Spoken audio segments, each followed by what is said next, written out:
तो good morning बच्चों।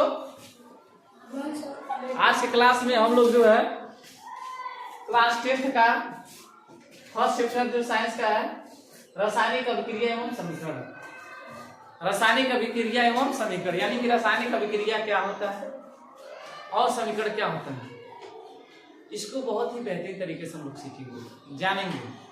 ठीक है ना। तो आइए समझते हैं कि रासायनिक अभिक्रिया होता क्या है। इसमें देखिए जो दिया है, ऐसे परिवर्तन जिसमें नए गुण वाले पदार्थों का निर्माण होता है। ठीक है, यानी कि ऐसा चेंजिंग, ऐसा परिवर्तन जिसमें नए गुण वाले पदार्थों का क्या होता है, निर्माण होता है, उसे हम क्या कहते हैं, रासायनिक अभिक्रिया कहते हैं। क्या कहते हैं, रासायनिक अभिक्रिया।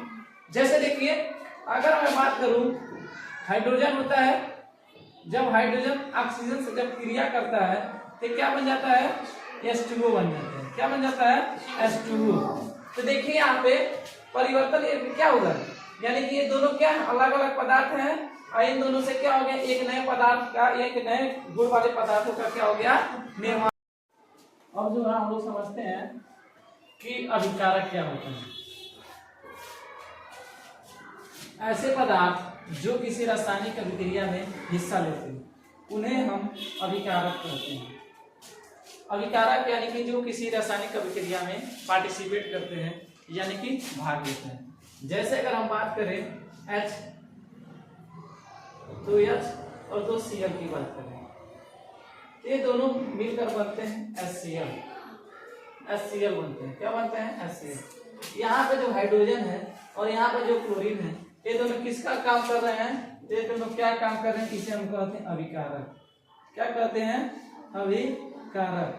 यानी कि ऐसा पदार्थ जो किसी रासायनिक अभिक्रिया में हिस्सा लेता है, ये सब क्या कर रहे हैं, रासायनिक अभिक्रिया में हिस्सा ले रहा है। हाइड्रोजन भी हिस्सा ले रहा है और क्लोरीन भी हिस्सा ले रहा है, इसलिए इन दोनों को हम कहेंगे अभिकारक। क्या कहेंगे, अभिकारक। और उसके बाद देखिए उत्पाद क्या होता है। तो इन रासायनिक अभिक्रिया में अभिकारकों के द्वारा जो नए पदार्थ बनते हैं, यानी कि जो नए पदार्थ का निर्माण होता है, उसी को हम क्या कहते हैं, उत्पाद। यहाँ पे HCl हमारा क्या हो जाता है, उत्पाद हो जाता है। क्या होता है, उत्पाद। ऐसे पदार्थ जिनका निर्माण रासायनिक अभिक्रिया में होता है, यानी कि यह हमारे HCl और क्लोरीन दोनों क्या क्रिया करके बना रहे हैं, HCl यानी कि हाइड्रोक्लोरिक एसिड, यानी कि अम्ल बना रहे हैं। इसमें ये दोनों हाइड्रोजन और क्लोरीन दोनों क्या होते हैं, हमारे अभिकारक होते हैं। और ये हमारा जो इन रासायनिक अभिक्रिया के द्वारा जो बन के निकलता है, उसको हम लोग क्या बोलते हैं, उत्पाद बोलते हैं। इसमें देखिए रासायनिक अभिक्रिया में कुछ उदाहरण हैं, जैसे भोजन का पचना, ये भी एक रासायनिक क्रिया है। श्वसन यानी कि सांस लेना, ये भी क्या है, एक रासायनिक अभिक्रिया है। लोहे पर जंग लगना, यानी कि लोहे पर जो जंग लगता है, वो भी क्या हमारा एक प्रकार का रासायनिक अभिक्रिया है। मैग्नीशियम फीते का जो जलना होता है, ये भी एक रासायनिक अभिक्रिया है। और यहाँ पे लास्ट जो है एक पांचवा दर्द है, दही का जमना, दही का जमना, ये भी हमारा क्या है, एक रासायनिक उदाहरण है, यानी कि जो हमारा रासायनिक अभिक्रिया है। अब समीकरण क्या होता है, जब हम किसी भी रासायनिक समीकरण को, जब हम किसी भी रासायनिक अभिक्रिया करवाते हैं, तो उस रासायनिक अभिक्रिया में जो तत्व होते हैं, जो पदार्थ होते हैं, उनको उनके सिंबल यानी कि प्रतीक के द्वारा, उनके प्रतीक के द्वारा तथा उसमें अणुओं की संख्या के माध्यम से उनको क्या करते हैं, ताप, दाब और उत्प्रेरक के साथ उसको क्या किया जाता है, दर्शाया जाता है।